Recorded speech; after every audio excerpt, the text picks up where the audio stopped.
मंत्री जी, क्या लग रहा है कुछ स्थितियां सामान्य होंगी? ऑक्सीजन की सप्लाई कब तक मेंटेन हो पाएगी? सरकारी और निजी ये अस्पताल ये सभी हम में नहीं खत्म बता हो रही है। पाएंगे। इसके बारे में हम नहीं बता पाएंगे। इसके लिए माननीय मुख्यमंत्री ने 2-3 अधिकारी को लगाया, जिसमें अवनीश अवस्थी, अनीता सिंह, जी। ये 2 लोग मिलके और रोडवेज के जो प्रमुख सचिव, अपर मुख्य सचिव है आर के सिंह, मिलके कहाँ टैंकर भेजना है, कहाँ से अलॉटमेंट हुआ है, कब आएगा, कैसे आएगा, ट्रेन से आएगा, कैसे आएगा, ये हम नहीं जानते। ये उनको अलॉटमेंट दे दिया है, वही लोग जानते हैं। हम लोग को इसके बारे में कोई नहीं।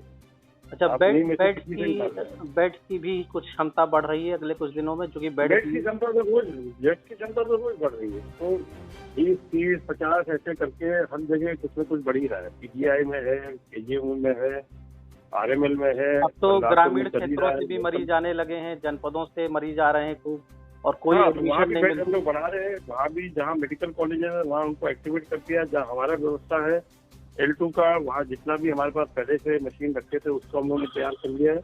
वो सब उन्होंने देख और लिया। पीएम केयर फंड से काफी वेंटिलेटर यूपी में आए थे, कई अस्पतालों में वो रखे हुए अभी तक शुरू नहीं हो पाए। लगे हैं। हाँ, लगे भी हैं, काम भी कर रहे हैं। कई अगर जगह कोई अभी जगह काम नहीं कर रहे तो आप बता दीजिए। हम लोग की जानकारी में तो हमारे जिला अस्पतालों में बलरामपुर से कुछ तस्वीरें वायरल हो रही थी, सैफई की कुछ तस्वीरें हैं कि वहां से भी वेंटिलेटर रखे हैं, ऑपरेशनल नहीं है, पूरी क्षमता के साथ। मेडिकल कॉलेज है बलरामपुर जनपद में, वहाँ पर टाटा के द्वारा बनाए गए वेंटिलेटर में स्टाफ सहित हमने बनाया था। वो 200 बेड का बनाया था या 300 बेड का बनाया था। उसमें पेशेंट आ गए, वहाँ पर पूरा चल भी रहा है। वहाँ पहले भी डॉक्टर हम लोगों ने पिछले साल पोस्ट कर दिया था, तो अब वहाँ पर वो तो पहले चल रहा है। टाटा के सहयोग से वो बनाया पूरा 300 बेड का एक नया वो बनाया वहाँ पे ऑलरेडी पेशेंट है वहाँ पे चल। क्या लग रहा है मंत्री जी, अगले कितने दिनों में राहत मिलेगी उत्तर प्रदेश को, आसानी मिलेगी इलाज में? क्योंकि अभी तो लोग बेहाल हैं, एडमिशन आसानी से मिल नहीं पा रहे हैं। केवल जो प्रभावशाली लोग हैं उन्हें ही एडमिशन मिल पा रहे हैं, आम आदमी को आसानी से एडमिशन मिल नहीं पा रहा है। हेलो, आवाज आ रही है? हाँ जी, आ रही। मैंने कहा अगले कुछ दिनों में लग रहा है कि परिस्थितियां कंट्रोल में आ जाएंगी, कुछ और स्वास्थ्य सेवाएं जो हैं उन क्षमताओं में विस्तार हो जाएगा। नहीं, एक बात मैं कहना चाहता हूँ कि एक बात आपने कहा कि प्रभावशाली लोग माने खाली उसमें एंट्री पाते हैं। आप पत्रकार हैं तो आप PGI, KGMU, RML, Balrampur hospital, अधिकांश लोगों की बात मैंने ना इसमें पहले चले जाइए। देख लीजिए किस तरह के पेशेंट को हम लोग ने भर्ती कराया है, किस कंडीशन में है, वो देखिए। उसके बाद इस तरह का वाक्य को आप इस्तेमाल करिए। दूसरी बात, हमारा कई लोग अरे हमारा सुन तो लीजिए। दूसरे दिन प्रतिदिन हमारी क्षमता हम बढ़ाते जा रहे हैं, जहाँ भी हो सकता है। और जैसे जैसे ऑक्सीजन हमारा रेगुलर हो जाएगा तो और तेजी से हमारे बेड भी बढ़ जाएंगे, क्योंकि बहुत सारे प्राइवेट हॉस्पिटल कह रहे हैं कि हम तभी बढ़ाएंगे जब हमारा ऑक्सीजन रेगुलर हो जाएगा। और हमारे यहाँ भी जो बेड बढ़ रहे हैं वो ऑक्सीजन पर निर्भर है। तो जैसे ऑक्सीजन हमारा बढ़ने लग जाएंगे वैसे हमारा सही हो जाएगा। तो उसमें 2-4 दिन लगेगा अभी, क्योंकि बहुत स्थितियां जो आम आदमी बहुत परेशान है। प्राइवेट हॉस्पिटल वाले ले नहीं रहे हैं, वो कह रहे हैं हमारे पास बेड नहीं है, ऑक्सीजन नहीं है। सरकारी हॉस्पिटल के लिए सीएमओ का टोकन चाहिए या डीएम के यहाँ से संपर्क करिए, और अधिकारी भी परेशान हो रहे हैं। ये पुरानी बात बोल रहे हैं। वो टोकन वाला सिस्टम खत्म हो गया। परसों माननीय मंत्री सुरेश खन्ना जी स्वयं जाके इस व्यवस्था को समाप्त कर दिए। अब उसके लिए एक नोडल अधिकारी हमारे सभी अस्पताल पर डीएम के माध्यम से बैठे गए। उनका सूचना आने पर हम लोग बेड अलॉट कर देते हैं, पेशेंट सीधा चले जाता है एम्बुलेंस से वहाँ पर। अब वो सिस्टम खत्म हो गया, तो अब परिस्थिति बदल गई है और बेड हमारी बढ़ रही है। जैसे ऑक्सीजन आएगा वैसे हमारे बहुत सारे बेड और बढ़ जाएंगे। यानी अगर कोई मरीज पूरे देश के होता है, कोई पेशेंट सीधे अगर जाए हॉस्पिटल में तो उसे सीधे एडमिशन मिल जाएगा, आप टोकन लेने की जरूरत नहीं है। नहीं, टोकन तो नहीं देगा, मगर उसको कंट्रोल पैनल पर, कंट्रोल कमांड सेंटर पर तो आना पड़ेगा। अगर वो सीधा जाएगा तो उसको कैसे मालूम कि बेड खाली है या नहीं? कंट्रोल सेंटर पे फोन करके, कमांड सेंटर में फोन करके जा सकते हैं। कमांड सेंटर से कम से कम बेड का अलॉटमेंट हम लोग को जब सूचना मिल जाएगा ये खाली बेड है इन सभी संस्थाएं में, तब हम उसको अलॉट करते जाएंगे।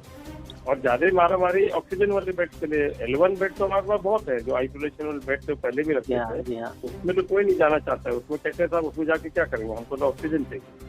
तो ऑक्सीजन वाले बेड हम लोग बढ़ा रहे हैं। तो ऑक्सीजन का पूरे देश में जो कमी आ गई है उसके लिए केंद्र सरकार ने 2 चीज किया है। एक ऑक्सीजन का निर्यात आयात शुरू कर दिया है, और दूसरा ऑक्सीजन का एक प्रकार से सब अलॉटमेंट उन्होंने आवंटन सभी राज्यों को बराबरी में कर दिया, अलग अलग क्षेत्रों से, अलग अलग प्लांटों से, जो हम लोग अपना अपना प्लांट से निकालते हैं। इतना हम जानते हैं, बाकी धीरे धीरे करके वो सामान हो जाएगी। अच्छा, उत्तर प्रदेश अपनी जरूरत के लिए जो हमारे हॉस्पिटल हैं, क्या हम ऑक्सीजन जनरेशन पर भी फोकस कर रहे हैं कि अगले निकट भविष्य में हमें ये समस्या दोबारा ना झेलनी पड़े?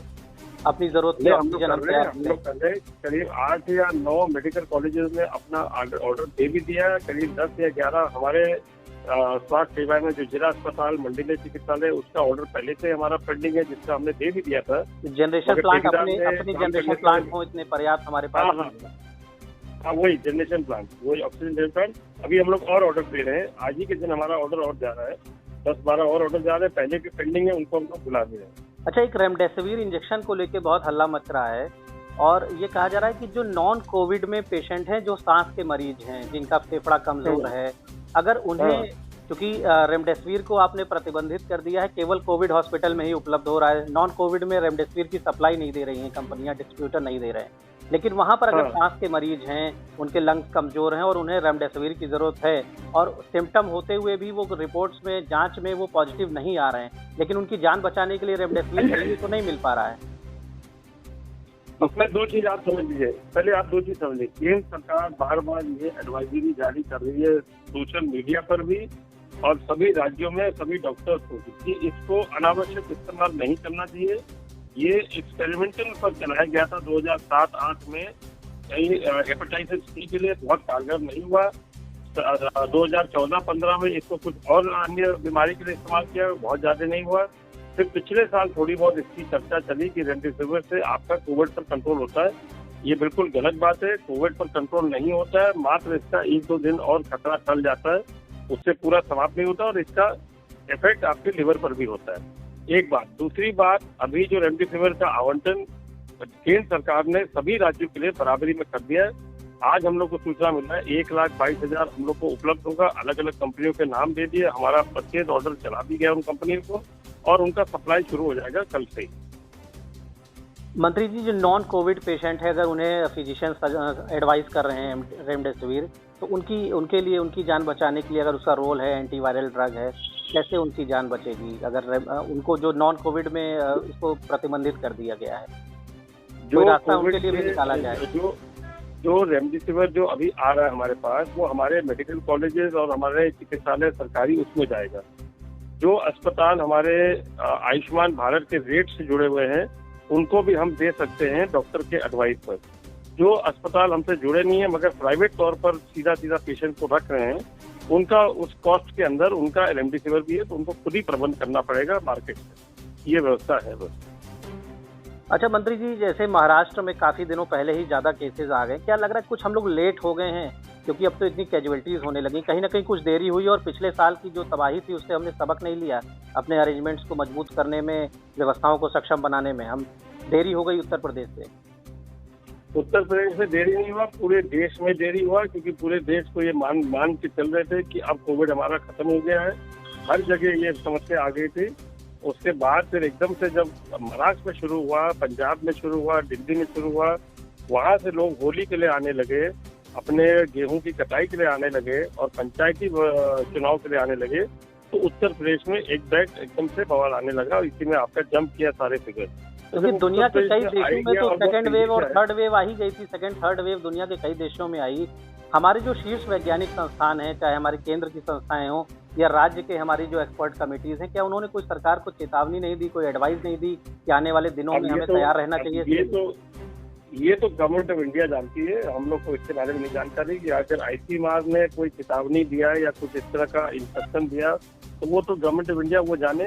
हम लोग तो अपना सामान्य कार्य कर रहे थे। ये जरूर है कि हम लोग कार्य उसको थोड़ा सा बैक में कर दिए थे। अब वही काम को हम लोग फिर तेजी से आगे बढ़ा। हमारे यूपी की भी बात करें मंत्री जी, तो लगभग 4 वर्ष हो गए सरकार को और पिछले साल हमने तबाही देखी। हमने ऑक्सीजन के कई क्राइसिस भी देखे, कई अस्पतालों में ऑक्सीजन खत्म होने से बच्चों की मौत हुई थी गोरखपुर में। हम ऑक्सीजन को लेके आज अभी भी सक्षम नहीं हो पाए। दवाओं की क्राइसिस है, लोग मर रहे हैं और हम दवाएं ऑर्डर कर रहे हैं, दवाओं का स्टॉक नहीं है हमारे पास।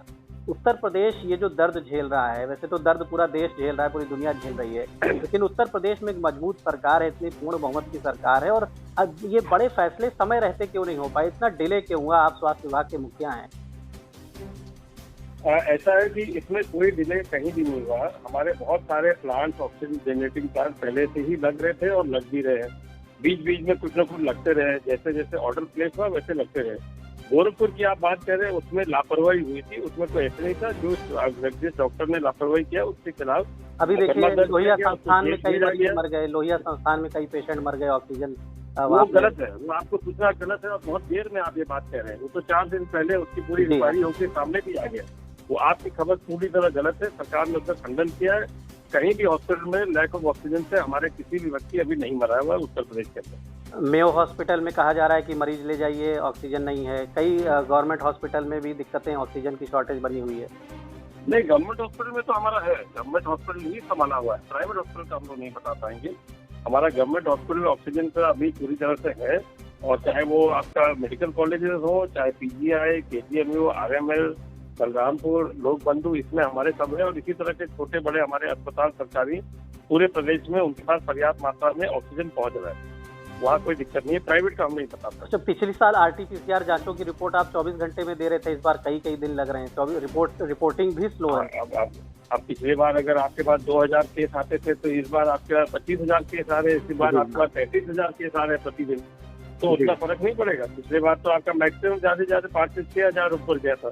अब तो प्रतिदिन 35,000 आ रहा है। जी हाँ, जी हाँ। तो उसके लिए भी सरकार ने अपनी कैपेसिटी को डबल करने के वही लिए कैपेसिटी बढ़ाने की जरूरत है समय रहते। हाँ, बिल्कुल सही कह रहे हैं। वो दे दिया, वो ऑर्डर भी हो गया। वो कई जगह हम लोग का लगना भी शुरू हो गया है, केजीयू में, और कई जगह हम लोग का अलग से हम लोग अपना BSL-2 लैब हम हेल्थ सर्विसेज में है, हम लोग भी लगा रहे हैं। पहले ही ऑर्डर हम लोग का पीएम केयर फंड से मिल चुका था, वो ऑलरेडी हमारा कंस्ट्रक्शन हो चुका है।